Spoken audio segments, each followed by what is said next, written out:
The town of Oak Ridge had always been a serene enclave nestled in the rolling hills of the countryside. It was the kind of place where time seemed to move a little slower, and the world's chaos felt like a distant murmur. The heart of this peaceful community was St. Peter's Church, a beacon of solace and hope for the town's deeply faithful residents. At the center of it all was Father Matthew O'Connor, a man of quiet dignity and steadfast devotion. Father Matthew was beloved by everyone. His sermons resonated with wisdom and warmth, offering guidance to the troubled and comfort to the grieving. To the congregation, he was a symbol of unwavering faith, the pillar of their spiritual lives. But behind the graceful figure who stood at the pulpit every Sunday was a man wrestling with shadows no one could see. From a young age, Matthew had known he was different.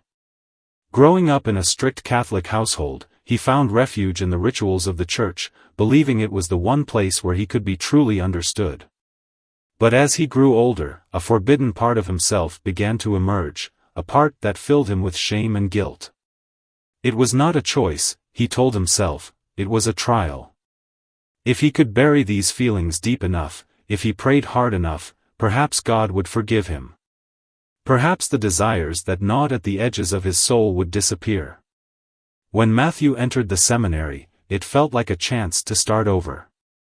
He dedicated himself wholly to his studies and his faith, hoping the weight of service would purge the thoughts he had long regarded as sinful. Yet, as the years passed, the thoughts didn't fade, they grew louder. The solitude of his calling, the confessions he heard about love and longing, it all chipped away at the wall he had so carefully built around his heart. And the guilt was relentless, a constant specter haunting his every prayer. By the time he became the priest of St. Peter's, Matthew had perfected the art of pretense. To the townsfolk, he was flawless, devoted, selfless, and holy. But at night, alone in the rectory, the mask would slip. He would sit in the dark, staring at the crucifix above his bed, whispering desperate prayers for strength. "Please," he would plead, "take this burden away." The community saw his dedication as a blessing. No one suspected the battles he fought within himself every day. To the world, he was the kind of man one aspired to be, a man untouchable by the flaws that plagued ordinary souls. To Matthew, he was a fraud. This fragile equilibrium began to crack the moment a stranger walked into St. Peter's Church, a young artist named Jacob. The man's gaze lingered on the church's stained glass windows, his eyes full of wonder. For the first time in years, Matthew felt his heart stir in a way that terrified him. He didn't know it yet, but the arrival of Jacob would set in motion events that would unravel his life, and the town of Oak Ridge, forever. What appeared serene from the outside was about to shatter. Father Matthew O'Connor's life had always been defined by discipline, faith, and a relentless pursuit of righteousness. Born into a devout Catholic family, Matthew's childhood was steeped in the rituals and traditions of the church. His parents, staunch believers, ensured their home was a sanctuary of devotion. Yet, within this sanctity, Matthew felt a persistent dissonance, a quiet but insistent awareness that he was not like the others around him. As a teenager, the realization struck him with the force of a confession. While his friends spoke of their crushes on girls and their dreams of romance, Matthew's heart stirred for reasons he couldn't speak aloud. The very notion horrified him. He'd been taught that such feelings were not just wrong but a direct affront to God. And so, like any devout believer desperate for salvation, he prayed. Prayer became his refuge. Each night, he would kneel beside his bed, clasp his hands until his knuckles turned white, and beg for deliverance. "Please, Lord, take these feelings away," he whispered into the silence of his room. But the feelings persisted, stronger and more confusing with each passing day. It wasn't long before Matthew convinced himself that the only path forward was total surrender to God. He believed that a life of service, cloaked in the sanctity of the church, would save him from his torment. If he gave everything to the faith, perhaps he could suppress the parts of himself that threatened to undo him. At 18, he entered the seminary, leaving behind the world he knew in search of redemption. At first, the seminary felt like a haven. The structured days, filled with prayer, study, and introspection, provided a sense of control he had never known. The doctrine he immersed himself in promised that God would cleanse him if he remained steadfast. Matthew excelled academically, his devotion setting him apart from his peers. The instructors praised his dedication, his fellow seminarians admired his piety. No one saw the cracks beneath his perfect exterior. But cracks there were. As the years passed, the solace he sought in his studies became harder to sustain. The confessions he heard from his peers, confessions of love, desire, and regret, pierced through his carefully constructed facade. Their words were a mirror, reflecting back the thoughts he worked so hard to bury. His nights became battlegrounds, filled with whispered prayers that increasingly felt like unanswered cries. By the time he was ordained, Matthew had grown adept at hiding his turmoil. To the outside world, he was the epitome of a holy man.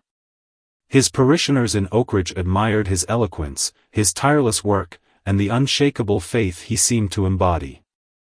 To Matthew, however, his life felt like a lie.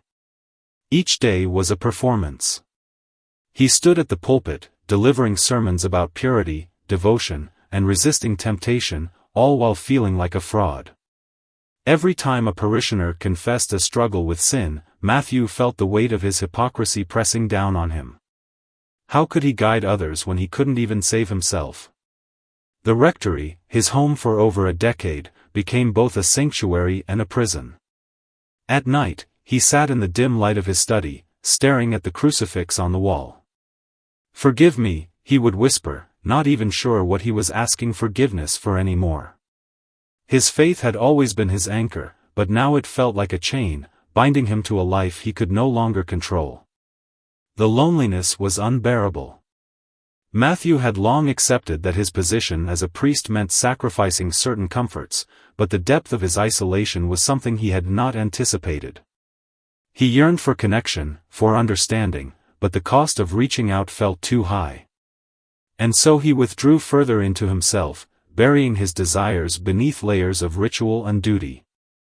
This was the man Jacob encountered when he walked into St. Peter's Church, a man torn between the facade he showed the world and the storm raging within. Matthew's entire life had been a struggle to reconcile his faith with his identity, a battle he thought he was winning, until Jacob's arrival reignited feelings he had spent decades trying to extinguish. Looking back, Matthew would later wonder if he had ever truly had a choice. The path he walked was one he had paved with fear, shame, and denial, but Jacob's presence would make that path crumble beneath him. For now, though, Matthew clung to the fragile structure of his life, unaware that it was already starting to collapse. It was a late spring afternoon when Jacob first stepped into St. Peter's Church. The sunlight streamed through the stained glass windows, casting vibrant patterns of reds, blues, and golds across the pews. Jacob paused at the entrance, taking it all in, his eyes lingering on the intricate details of the windows as if trying to decipher the stories they told. His presence was striking, not just because of his youthful energy, but because of the quiet intensity with which he observed everything around him. For Father Matthew O'Connor, it was a moment that would change everything. Matthew noticed Jacob immediately, though he told himself it was merely the way Jacob stood apart from the regular parishioners. Jacob's clothes were casual but deliberate, his demeanor open and inquisitive. He didn't come forward to pray or light a candle as others might. Instead, he wandered, his gaze lingering on the architecture, the carvings, and the light filtering through the glass. When Matthew approached him, it was out of habit, an automatic gesture of hospitality to a visitor. "Is this your first time here?" Matthew asked, his voice warm but measured. Jacob turned, and for a brief moment, their eyes met. "It is," he said with a small smile. "I'm not really the church-going type, but your windows, they're incredible. I've never seen anything like them." Matthew found himself explaining the history of the stained glass windows, the symbolism of each panel, and the artistry behind them. He expected Jacob to nod politely and move on, but instead, the young man listened intently, his questions thoughtful and probing. He introduced himself as an artist, someone who worked with light and color and found inspiration in unexpected places.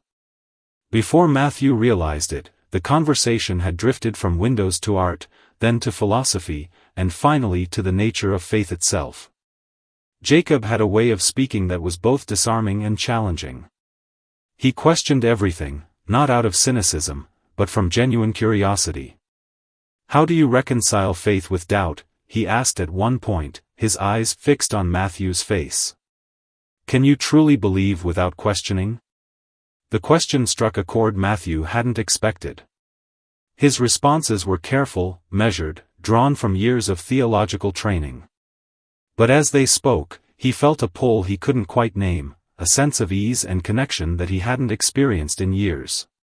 Over the following weeks, Jacob became a familiar presence at St. Peter's. He would visit often, sketchpad in hand, sitting quietly in the pews or in the courtyard outside, capturing the light and angles of the church in pencil and charcoal. Matthew found himself drawn to these moments, lingering in Jacob's company longer than he should have.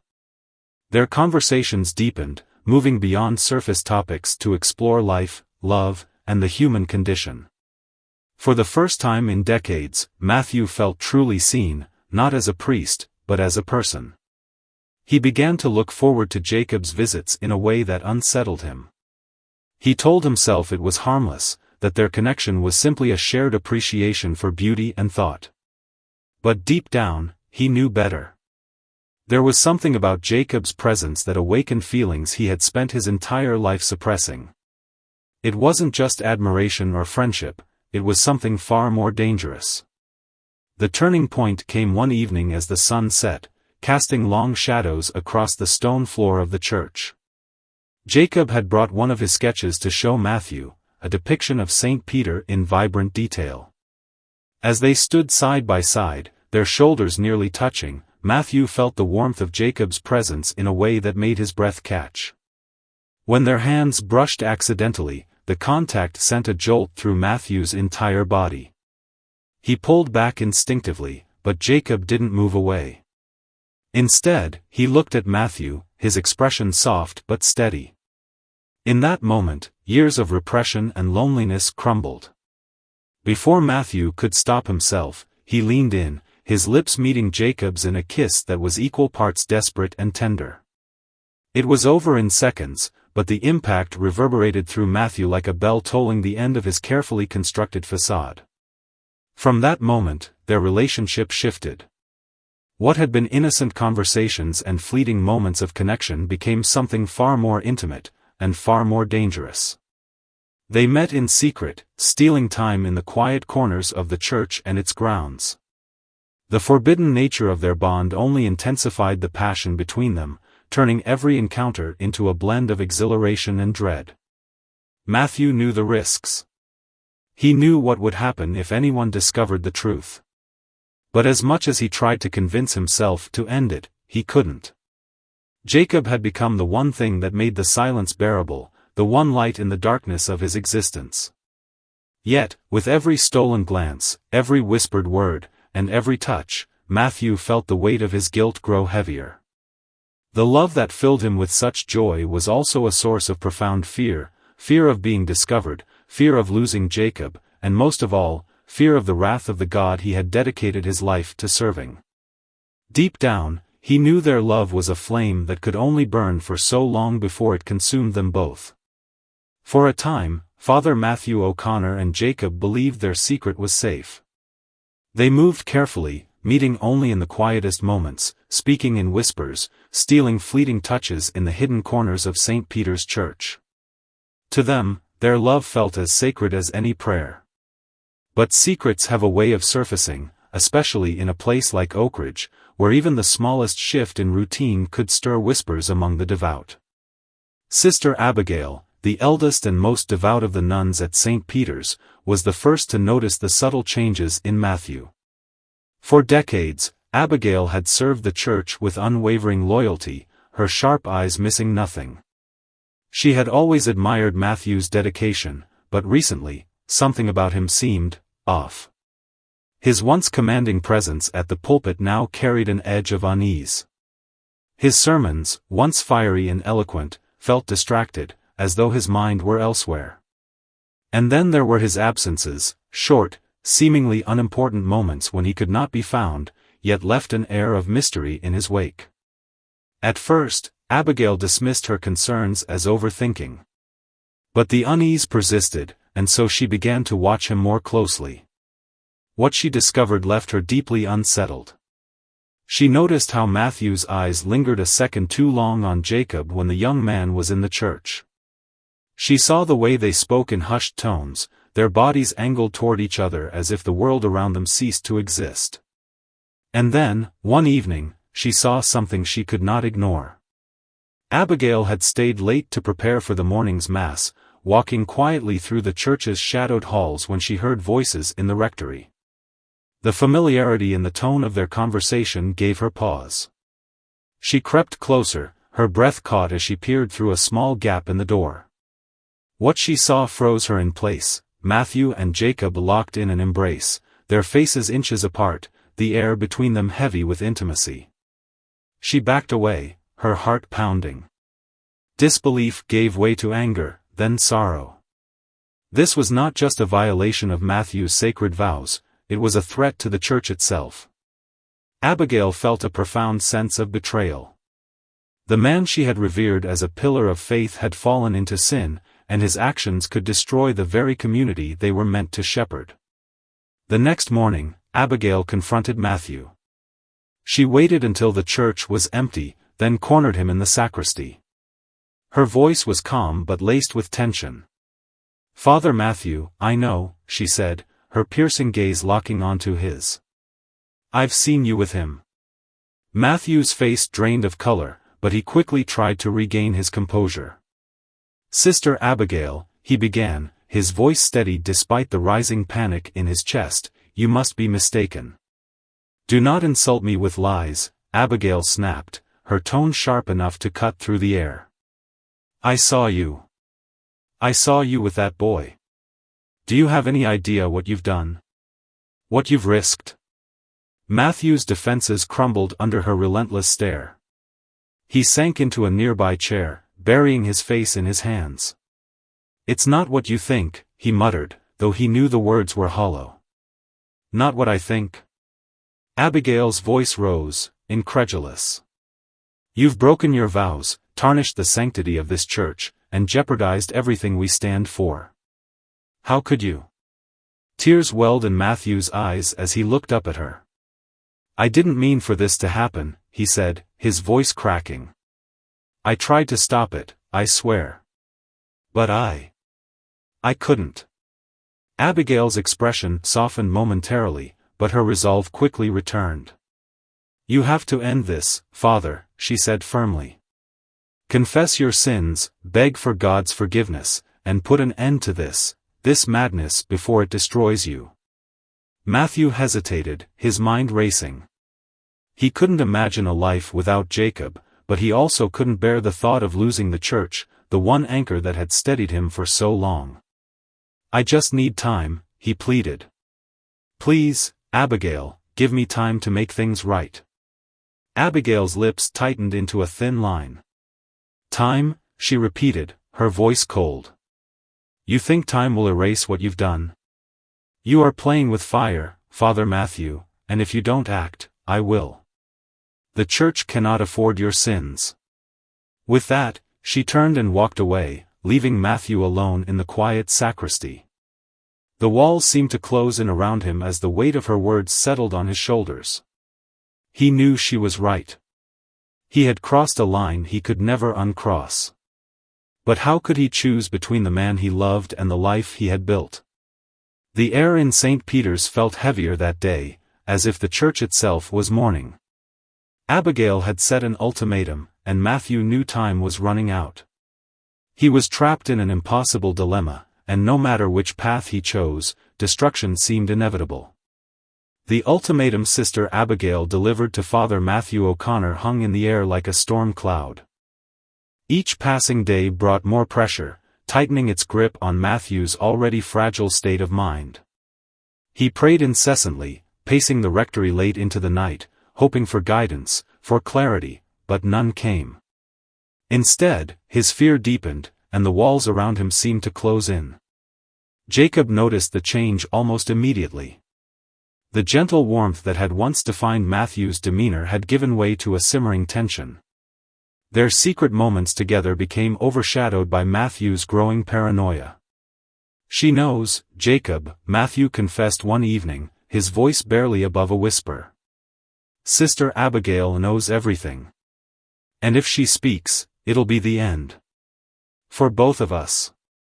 Jacob placed a reassuring hand on Matthew's arm. "We'll figure it out," he said, his tone calm, though unease flickered in his eyes. "You don't have to face this alone." But Matthew felt alone, more alone than ever. The weight of his love for Jacob clashed violently with the reality of his position. If Abigail went to the bishop, the fallout would be catastrophic. He would lose the church, his vocation, and perhaps worst of all, Jacob. Desperation gnawed at the edges of his sanity, whispering dark thoughts he dared not acknowledge. Yet, those whispers grew louder, more insistent, until they became impossible to ignore. It was on one of those restless nights that the idea first took root. At first, it horrified him, the mere suggestion of such an act causing him to recoil. But as the hours dragged on, his fear twisted into something darker. Abigail was a threat, and threats had to be neutralized. If she was gone, Matthew reasoned, his secret would die with her. The church would remain intact. He and Jacob could continue their love in peace. It was the only way. The plan began to form in his mind, its simplicity almost comforting in its inevitability. He would approach Abigail under the guise of reconciliation, appealing to her sense of duty and compassion. He would lead her into the quiet confines of the church at night, where no one would see or hear what transpired. It would be quick. Merciful. For the greater good. The evening came too quickly. Abigail arrived at Matthew's request, her expression a mixture of suspicion and hope. "Father," she said, her voice wary, "have you come to your senses? Are you ready to confess?" Matthew forced a smile, his hands trembling behind his back. "Yes," he lied. "I've been reflecting on what you said, and you're right. I need to atone." Abigail nodded, relief softening her stern features. "I'm glad to hear that. It's not too late to make things right." He gestured toward the confessional. "Let's begin in prayer." As she knelt inside, Matthew stood behind her, his heart pounding. The rope he had hidden beneath his robe felt impossibly heavy in his hands. He hesitated, his vision blurring as doubt clawed at him. But then he thought of Jacob, his smile, his laughter, the way he had brought light into Matthew's dark world. He couldn't lose that. He wouldn't. In one swift motion, he looped the rope around Abigail's neck and pulled tight. She gasped, her hands clawing at the cord as she struggled, her muffled cries echoing through the empty church. Matthew's mind raced, every fiber of his being screaming at him to stop, but he didn't. The fear and desperation that had consumed him for weeks drove his actions, each second stretching into an eternity. Finally, Abigail's body went limp, collapsing to the floor. For a moment, the world stood still. Matthew stumbled back, staring at what he had done. Abigail, the steadfast protector of the church, lay lifeless at his feet. The enormity of his crime crashed over him like a tidal wave. He dropped the rope, his hands trembling as he clutched the pew for support. "Matthew?" a voice called softly from behind him. He spun around, his heart leaping into his throat. Jacob stood at the entrance to the church, his eyes wide with horror. He had followed Matthew, worried about his state of mind, but he had arrived too late.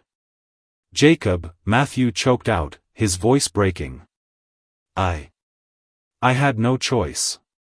Jacob's face twisted with anguish as he approached the scene. "What have you done?" he whispered, his gaze flicking between Matthew and Abigail's lifeless form. This isn't the answer." She was going to destroy everything, Matthew said, his voice trembling.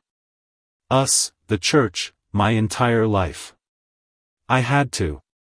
No, Jacob interrupted, tears streaming down his face. You didn't have to. You chose to. Silence filled the church, broken only by the faint creak of the wooden pews.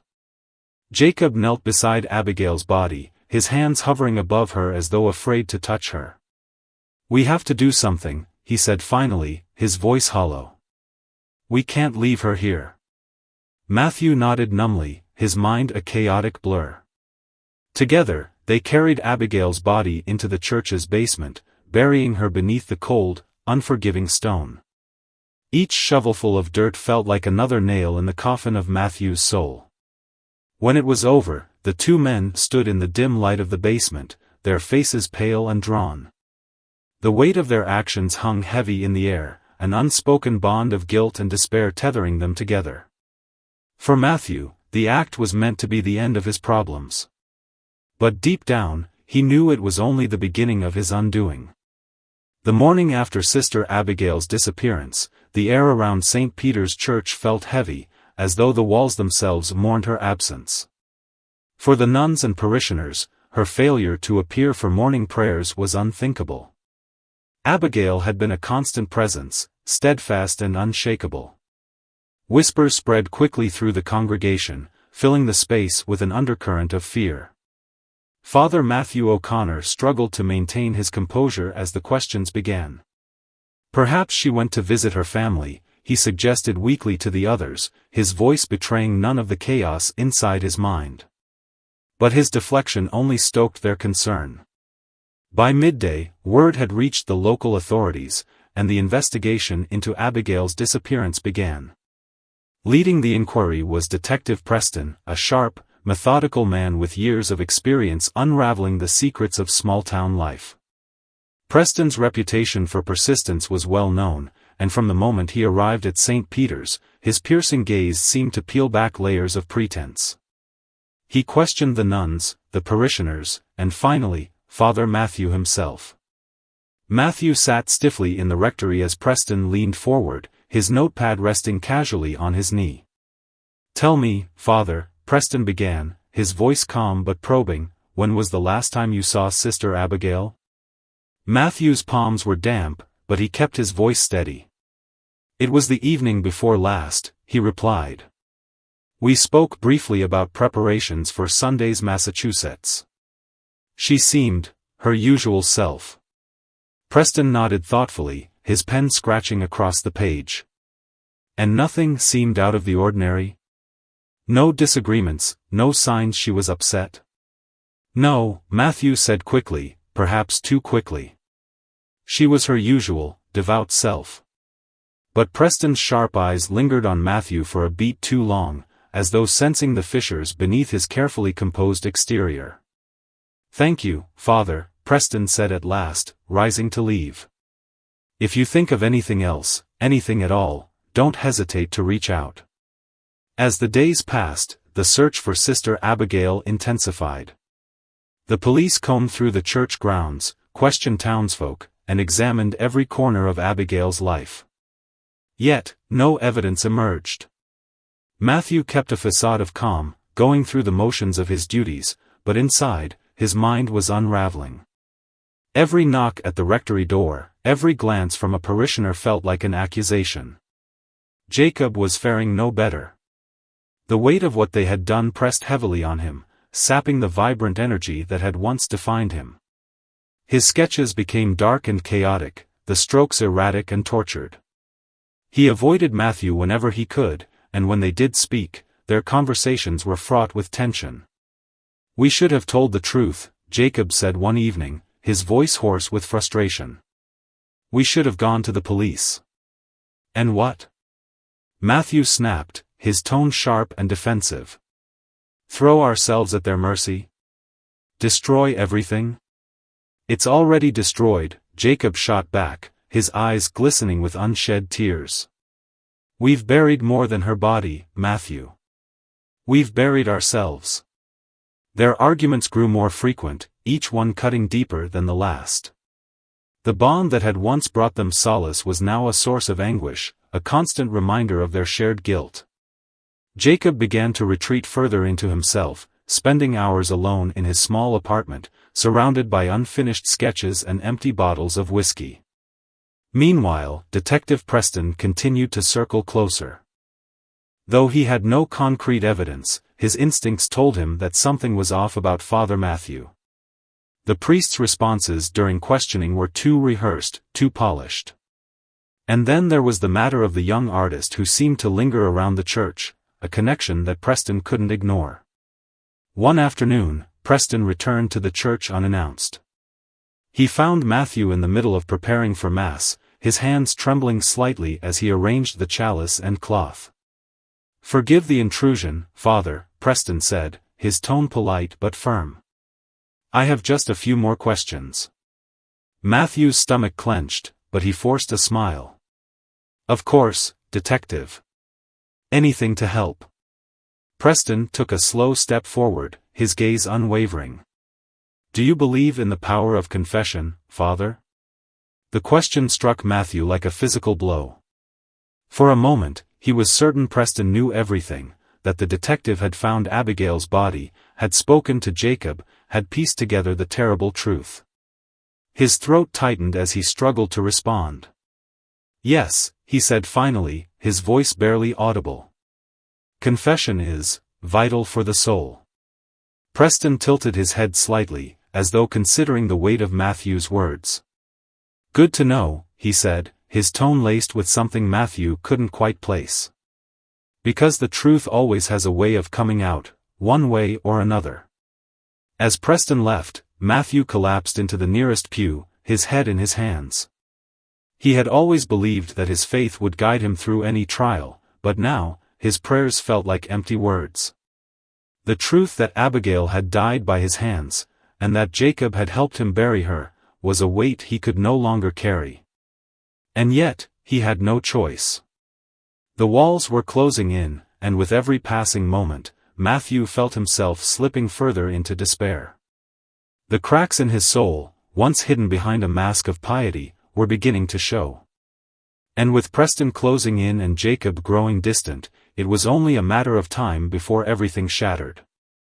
Jacob sat alone in his small, dimly lit apartment, the sketchbook on his lap abandoned as he stared blankly at the wall. The once vivid colors of his life had drained away, leaving only shades of gray and the oppressive weight of guilt. The whiskey bottle on the table beside him was nearly empty, its contents doing little to dull the ache in his chest. He thought of Abigail's lifeless body, buried beneath the cold stones of the church basement, and of Matthew's trembling hands as they had shoveled the dirt over her. The memory felt like a noose tightening around his neck. He hadn't seen Matthew in days. Their once passionate relationship had withered under the strain of their shared crime, replaced by arguments and silence. Jacob felt suffocated by the weight of what they had done, and what they were still hiding. He couldn't escape the feeling that Matthew was spiraling, and he feared where that spiral might lead. That evening, the quiet was shattered by the sound of heavy footsteps in the hallway. Before Jacob could react, the door burst open, and Matthew stumbled inside, his face pale and his eyes wild with panic. His cassock was disheveled, his hair damp with sweat. He reeked of desperation and alcohol. "Matthew?" Jacob stood, his voice tinged with alarm. "What the hell are you doing here?" Matthew didn't answer right away. He paced the room like a caged animal, his hands clutching at his hair. "It's over," he muttered, his voice trembling. "Preston knows. He doesn't have proof yet, but he's circling closer every day. It's only a matter of time." Jacob swallowed hard, his own fear rising. "You don't know that. He's fishing, that's all." Matthew stopped abruptly, turning to face Jacob. "And what if he's not? What if he finds something, or someone, who tells him the truth?" The implication in Matthew's words made Jacob's stomach drop. He shook his head, taking a step back. "Don't start with this again," he said firmly. "I've kept my mouth shut, Matthew. I've done everything you've asked. But I can't keep living like this. What are you saying? Matthew's voice was sharp, almost accusatory. I'm saying that this, whatever this is, it's killing me, Jacob replied, his voice rising. I can't keep lying, can't keep pretending. We murdered her, Matthew. And no matter how much you want to justify it, that's what we did. Matthew's face twisted with anger and despair. I did it for us, he shouted, his voice cracking. To protect what we had. To protect you. Protect me? Jacob's laugh was bitter. You destroyed me, Matthew. And now you're destroying yourself. The tension in the room was suffocating, both men teetering on the edge of something they couldn't take back. Jacob's eyes filled with tears as he continued, his voice trembling. I can't do this anymore. I'm leaving. Matthew froze, his mind racing. The thought of losing Jacob, his one solace, his reason for everything, was unbearable. You can't leave, he said, his voice low and dangerous. I have to, Jacob replied, his tone firm despite the tears streaming down his face. I can't live like this. I can't live with you. The words hit Matthew like a dagger. In his mind, Jacob wasn't just leaving him, he was condemning him. Without Jacob, everything Matthew had done would be for nothing. Fear and anger surged within him, a volatile mix that drowned out reason. No, Matthew said, stepping closer. You're not leaving. You can't. Jacob tried to move past him, but Matthew grabbed his arm, his grip vice-like. Let go of me, Matthew, Jacob said, his voice trembling with both fear and defiance. But Matthew didn't let go. His grip tightened as his desperation boiled over. You're not walking away from this, he shouted, his voice raw with emotion. In the chaos that followed, Matthew's actions became a blur. His hand found a heavy candlestick resting on the table, and before he could think, he swung it with all his strength. The metal connected with Jacob's temple, the sound sickening in its finality. Jacob staggered, his eyes wide with shock, before collapsing to the floor in a lifeless heap. Matthew stood over him, the candlestick slipping from his trembling hand and clattering to the floor. The room was eerily silent except for Matthew's ragged breathing. The reality of what he had done crashed over him like a tidal wave, leaving him paralyzed. The man he had loved, the man he had destroyed his life to protect, now lay dead at his feet. In that moment, Matthew knew he had crossed a line from which there was no return. The darkness he had fought to contain for so long had consumed him completely. As he knelt beside Jacob's body, tears streaming down his face, the sound of hurried footsteps echoed from the hallway. A neighbor, alarmed by the shouting and the sound of the struggle, had called the police. Red and blue lights flashed through the window as the officers arrived, their shouts ringing out in the corridor. Matthew didn't move. He didn't hide. He sat there, cradling Jacob's lifeless form, his mind numb with despair. The door burst open, and the police flooded the room, weapons drawn. Matthew looked up at them, his eyes hollow, his voice a broken whisper. It's over, he said, as the weight of his sins finally crushed him. The apartment was a scene of chaos. Flashing red and blue lights illuminated the narrow street outside, casting eerie shadows on the walls.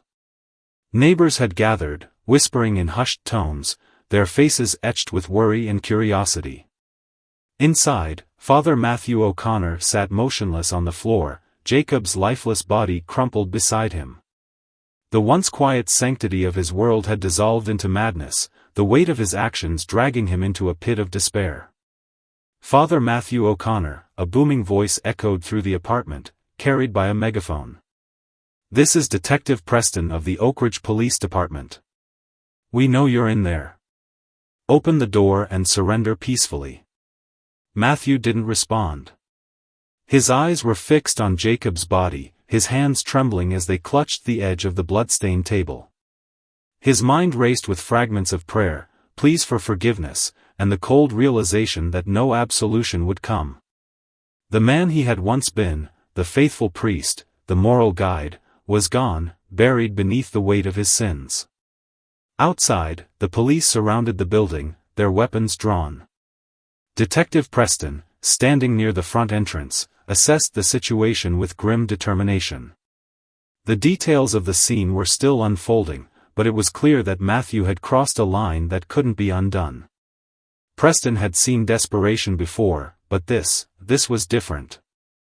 Matthew wasn't just running from the law, he was running from himself. Inside the apartment, Matthew's breathing grew ragged. He reached for a nearly empty bottle of whiskey on the table and took a long swig, the burn in his throat doing little to dull the ache in his chest. His thoughts spiraled further into darkness. The church, Jacob, Abigail, it was all gone. He had nothing left. No way out. Matthew. Preston's voice came again, more insistent this time. We know what happened.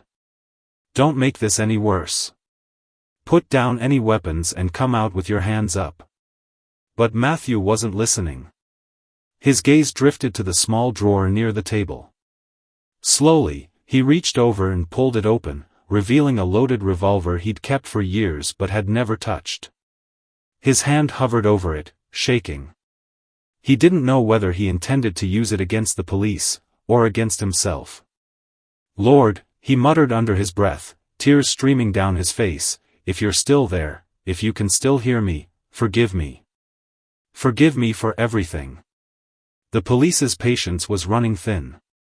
Preston signaled to his team, and they prepared to breach the apartment. We're coming in, Matthew. Preston shouted. This is your last chance. Don't make us use force. Inside, Matthew gripped the revolver tightly, his knuckles white. The sound of the battering ram against the door jolted him from his stupor. The door splintered, and the room was flooded with armed officers, their voices sharp and commanding. Drop the weapon, one of them yelled. Matthew stood, the revolver shaking in his hand.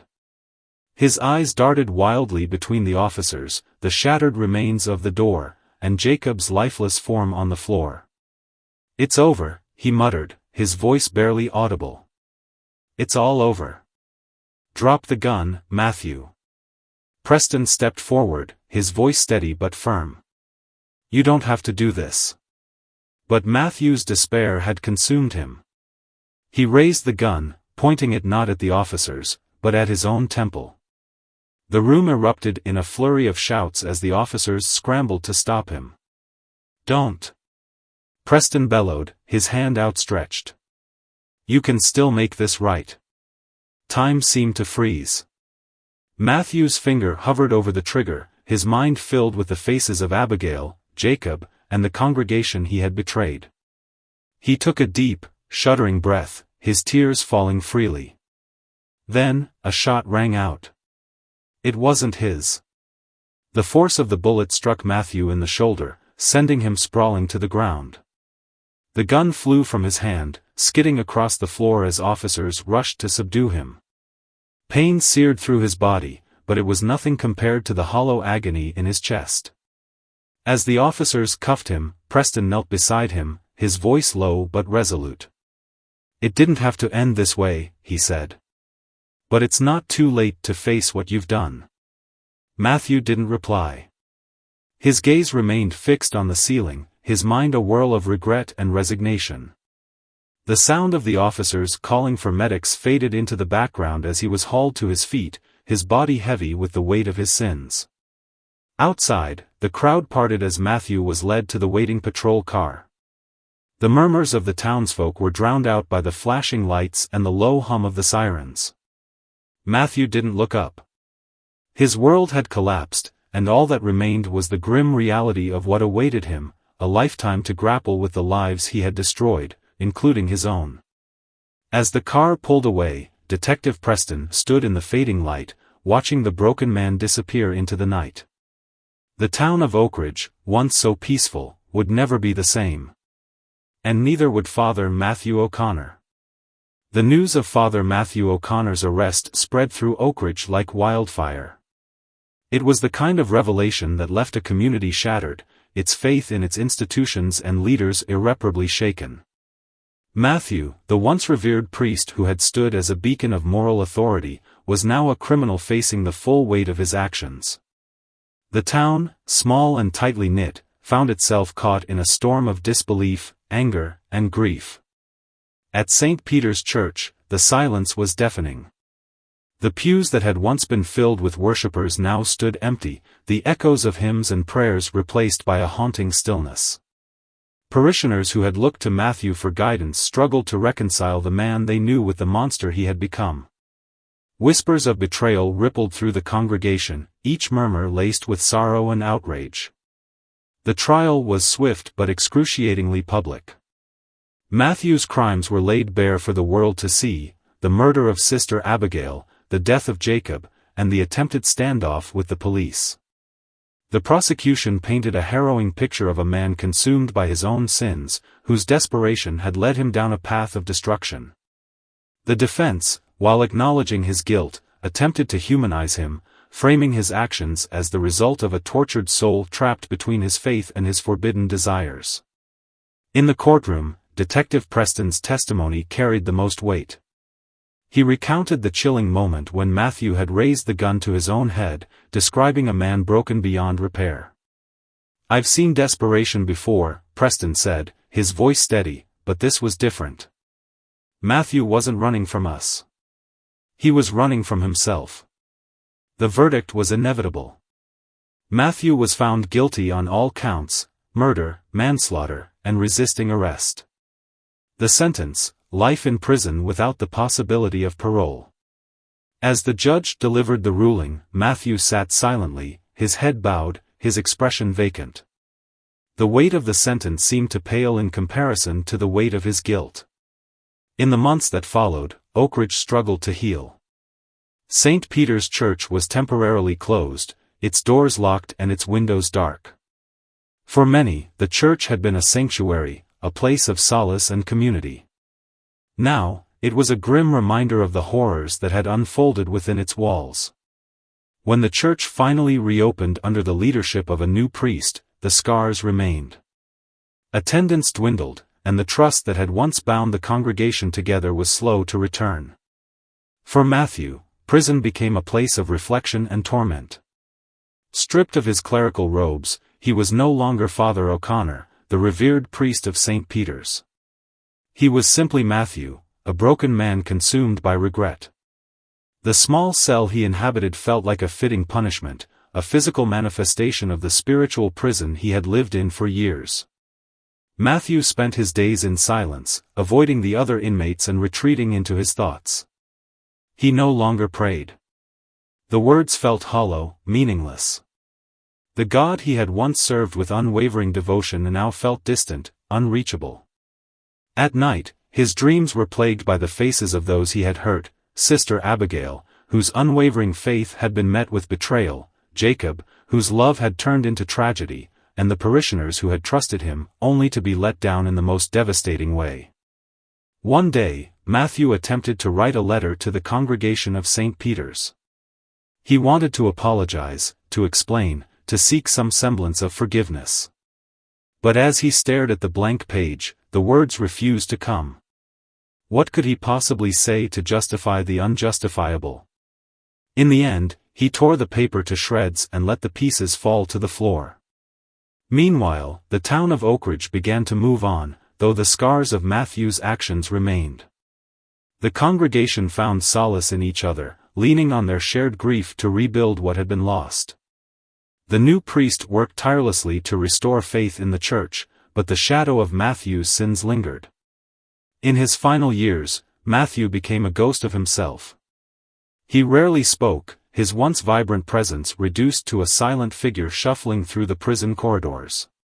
He spent hours staring at the small window of his cell, watching the changing light and imagining the life he could have lived, one free of lies, shame, and tragedy. But those imaginings were fleeting, always eclipsed by the crushing reality of what he had done. When news of Matthew's death reached Oakridge, it was met with a mix of relief and sadness. For some, his passing marked the end of a dark chapter, a chance to finally move forward. For others, it was a reminder of the man he had once been, and the potential that had been lost to fear and despair. St. Peter's Church stood as a testament to both the darkness and the light of the human soul. Its walls, once tainted by scandal, now held the echoes of a community striving to heal. And as the sun filtered through the stained-glass windows, casting vibrant patterns across the pews, it served as a quiet reminder, even in the deepest shadows, there is a chance for redemption, though for some, that chance may come too late. The story of Father Matthew O'Connor left an indelible mark on the town of Oakridge, the parish of St. Peter's, and everyone who bore witness to his tragic fall. What began as the tale of a revered priest serving his community ended as a dark cautionary tale, a story of love, guilt, and the devastating consequences of secrets left to fester. For years to come, the events surrounding Matthew's life and crimes would be recounted in hushed tones, not as gossip, but as a reminder of the fragility of faith and the human condition. Matthew's death in prison came quietly, much like the life he had once hoped to lead. Found unresponsive in his cell one morning, his body bore no signs of foul play. The official report listed his cause of death as a heart attack, though the guards and inmates who knew him spoke of a man who had long since stopped fighting to survive. His passing was unremarkable, a stark contrast to the chaos and destruction he had left in his wake. Yet, it brought a sense of closure, not only to him but to the town that had both loved and condemned him. In Oakridge, the community wrestled with the legacy of a man who had been both their shepherd and their downfall. The congregation at St. Peter's Church faced a long and painful journey toward healing. Some members left the parish entirely, unable to reconcile their faith with the betrayal they had suffered. Others stayed, determined to reclaim their sanctuary from the shadows that had consumed it. The new priest, Father Elias, approached his role with humility and an unshakable resolve. He worked tirelessly to rebuild trust, focusing on open dialogue, transparency, and a commitment to addressing the wounds left by his predecessor. Under his leadership, the church began to fill once more, though the laughter and light-heartedness that had once characterized Sunday gatherings were slow to return. The scars left by Matthew's actions ran deep, but the congregation found strength in each other, piecing together a fractured community one act of kindness at a time. For those closest to the tragedy, moving on was far more complicated.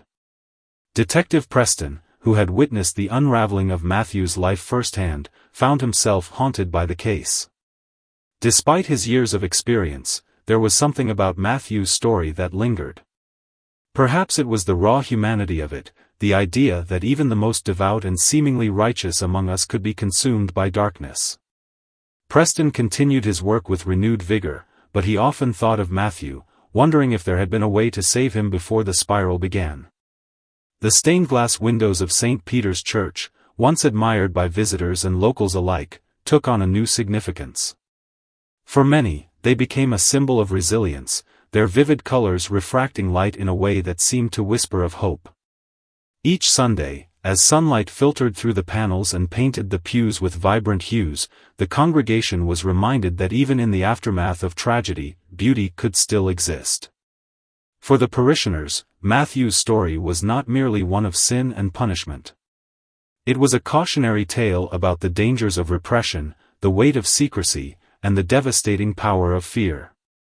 His life and actions forced them to confront uncomfortable truths about their faith, their community, and themselves. It was a painful process, but one that ultimately strengthened their resolve to hold each other accountable and to extend compassion to those struggling in silence. Outside the town, the story of Father Matthew O'Connor became the subject of documentaries, books, and whispered discussions in religious circles. Some saw it as a scandalous example of clerical failure, while others interpreted it as a tragic reminder of the impossible standards imposed on those who dedicate their lives to faith. Debates raged over whether Matthew was a villain or a victim, with opinions varying as widely as the people who heard the story. In the end, the story left an unanswered question that resonated deeply with anyone who encountered it: could things have been different? Could Matthew have found another path if he had been given the space to embrace his true self without fear of judgment? Or was his downfall inevitable, a tragic consequence of the rigidity of the life he had chosen?